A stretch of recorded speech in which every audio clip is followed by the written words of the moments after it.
नमस्कार दोस्तों, मैं डॉक्टर रूबिया। आज हमारे साथ हैं lifeline institute of medical science Hisar के एक अनुभवी पीडियाट्रिशियन डॉक्टर प्रियंका इलाहाबादी। मैं आपका स्वागत करती हूँ मैम। आज हम कुछ ज़रूरी विषय पर बात करेंगे जिसका नाम है बच्चों से जुड़े हुए बुखार के बारे में। तो आइए सबसे पहले सवाल से शुरुआत करते हैं। मैम, ये बुखार आखिर होता क्यों है? बुखार बॉडी का एक रिस्पॉन्स है ना, एक रिएक्शन है कि कुछ सही नहीं है ना। वो इतना अलार्मिंग नहीं है कि उससे हम इतना घबराएं।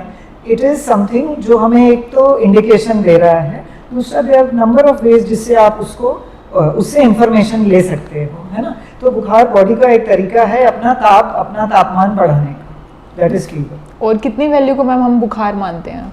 हाँ, सेंटीग्रेड और फ़ारेनहाइट में टेम्परेचर की ग्रेडिंग की जाती है। तो तकरीबन 37.1 से लेकर 38.5 तक को शायद सेंटीग्रेड में नॉर्मल बोला जाए, और Fahrenheit which is a commoner unit 97 to 99 को आप नॉर्मल टेम्परेचर ले सकते हो जी। और मैम, बच्चों में हम मतलब बुखार नापने के क्या क्या तरीके अपना सकते हैं, क्या हो सकता है? बच्चों में इनफैक्ट सभी में there are 3 ways to assess temperature, है ना। थर्मोमीटर्स जो हैं वो सबसे आइडियल और सबसे एक्यूरेट जो बताते हैं वो है रेक्टल थर्मोमीटर्स, जो कि डिफ़िकल्ट हैं घर के सेटिंग में, हॉस्पिटल आईसीयू बेस्ड ये लिए जाते हैं और यूजुअली लेस कॉमन है, बट सबसे एक्यूरेट रीडिंग ये देते हैं। दूसरा जो कॉमनर यूज़ किया जाता है बच्चों में वो है एक्सिलरी, बगल में लगाकर 3 मिनट्स तक यूजुअली जो डिजिटल थर्मोमीटर्स हैं वो एक बीप दे देते हैं। और उसके बाद है ओरल अडल्ट्स में आराम से यूज़ हो जाते हैं, बच्चे उतनी देर नहीं रख पाते हैं, तो इसलिए उनके लिए एक्सिलरी बेटर रहते हैं। बहुत चेंजेस नहीं है, मतलब डिफरेंस नहीं है। एक्सिलरी और ओरल में तकरीबन 0.5 डिग्रीज का ही फर्क आता है। तो यूजुअली पेरेंट्स हमसे पूछते हैं प्लस करना है 1 या माइनस करना है, तो मेरा सजेशन ये है कि नहीं करना है। जो एक्सिला का टेम्परेचर आ रहा है आप उसी को मानिए। ओके जी। और मैम, जैसे कई बार सिर गर्म लगता है बच्चों का, तो क्या हम उसे बुखार बोलेंगे? हाँ, ये एक ओपीडी क्वेश्चन है बहुत ज़्यादा। एक्चुअली न्यूबॉर्न और एटलीस्ट इन्फेंट्स में, इन्फेंट होते हैं 1 ईयर तक वाले बच्चों में, head size is a little bigger than the rest of the body. Also head पे, हमारे स्कैल्प पे ब्लड वेसल्स ज़्यादा हैं, तो वो एक हीट ट्रांसमिशन का ऐसे लगता है कि वहाँ पे वार्म है। अगर डाउट है तो प्लीज़ टैक्टाइल टच करके ना डिसाइड करें कि इसको दवाई देनी है कि नहीं। हमेशा थर्मोमीटर से ही लगाकर डिसाइड करें कि आपको उस चीज़ को ट्रीट भी करना है कि नहीं। ओके। और मैम, जब बुखार उतारने की बात आती है तो आप मम्मी पापाओं को क्या कहना चाहोगे इसके बारे में?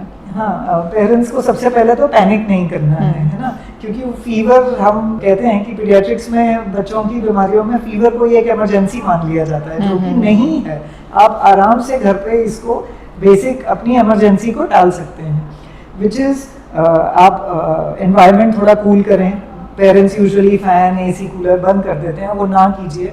कॉटन क्लोथ्स पहना के रखें बच्चे को, फेस वॉश करवा के बिठा सकते हैं, पानी पिला सकते हैं, हाइड्रेशन अच्छा रखेंगे।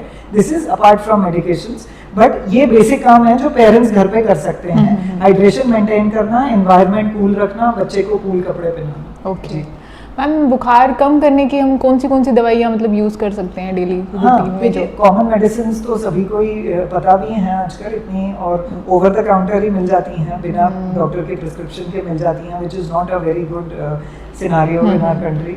But paracetamol one of the commonest और बहुत अच्छी और बहुत सेफ और बहुत फ्रीक्वेंटली दी जा सकती है। उसका सबसे ज़्यादा फ़ायदा ये है कि 4 आवर्ली भी हम दे सकते हैं और सेफ है, मिनिमल साइड इफ़ेक्ट से रिलेटेड है। और बस ये है कि वेट अकॉर्डिंग, डोज अकॉर्डिंग होती है, तो कई बार असर नहीं कर पा रही होती, तो उसके लिए आपको बच्चे के वजन से कैलकुलेशन करना होता है।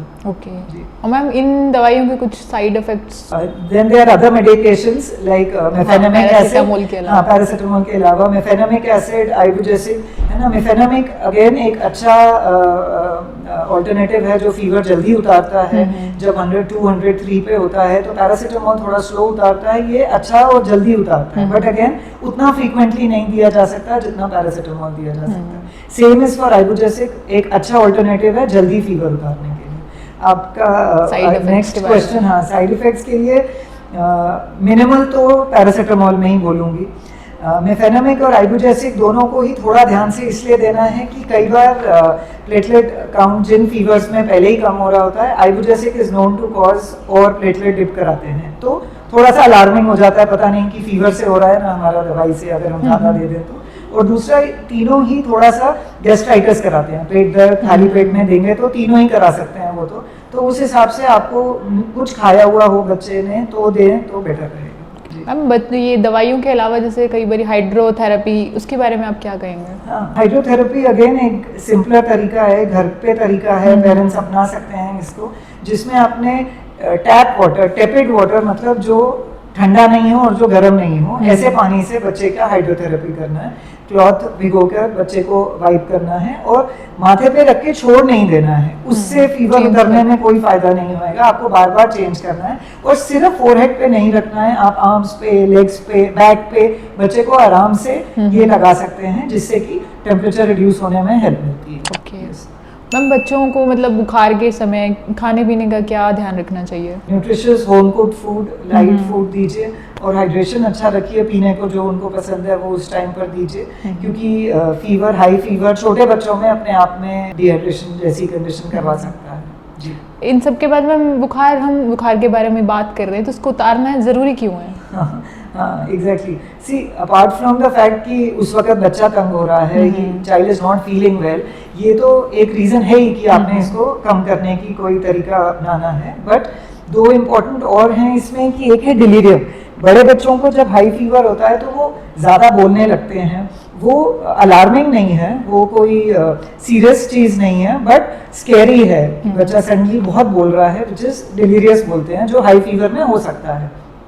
दूसरा है क्यों उतारने का एक और रीज़न है फेब्राइल सीजर्स। फेब्राइल सीजर होते हैं जो कि तेज बुखार में आते हुए दौरे, ये दिमागी बुखार नहीं होता, but sudden spike of fever से बच्चा दौरा छोड़ सकते हैं। जो न्यूट्रिशनली कॉम्प्रोमाइज बच्चे होते हैं उनमें ज़्यादा कॉमन पाया जाता है और वो हमारे कंट्री में काफ़ी ज़्यादा हैं ऐसे बच्चे, तो इसलिए भी फीवर टाइम से उतारना ज़रूरी है ताकि बच्चा सीजर या फिट्स ना थ्रो करे। There is a take away point which I wish कि पेरेंट्स इस वीडियो से लेकर जाएं, वो ये है कि fever is not equal to beginning an antibiotic. Please avoid antibiotic abuse. इसको अब्यूज़ इसलिए बोला जाता है क्योंकि इतना ज़्यादा पेरेंट्स या शॉप ओनर्स या फार्मेसी वाले या कई बार हम डॉक्टर्स भी, मैं ये नहीं बोलूँगी कि हम इसके गिल्टी नहीं हैं, हम भी कई बार एंटीबायोटिक्स देना फीवर का इलाज नहीं है ना। फीवर का इलाज पता करने में 3 days to 5 days लग सकता है, एंड इफ नीडेड हम भी देंगे, but please do not begin on your own कि पिछली बार आपने ये दिया था तो हमने डे 1 पे ये शुरू कर दी, शायद अगली बार उसको जरूरत ही ना होती उस एंटीबायोटिक की, शायद हल्के एंटीबायोटिक से बच्चा रिस्पॉन्ड कर जाता, शायद वायरल होता और उसको एंटीबायोटिक का जरूरत ही नहीं पड़ता। So fever is not equal to beginning an antibiotic is my take home point for you people. Thank you. तो आज हमने एक बहुत ज़रूरी विषय के बारे में बात करी, हर बच्चों में जुड़े बुखार के बारे में। तो अगर आपको हमारा वीडियो पसंद आया हो तो लाइक, शेयर एंड सब्सक्राइब करें। Thank you.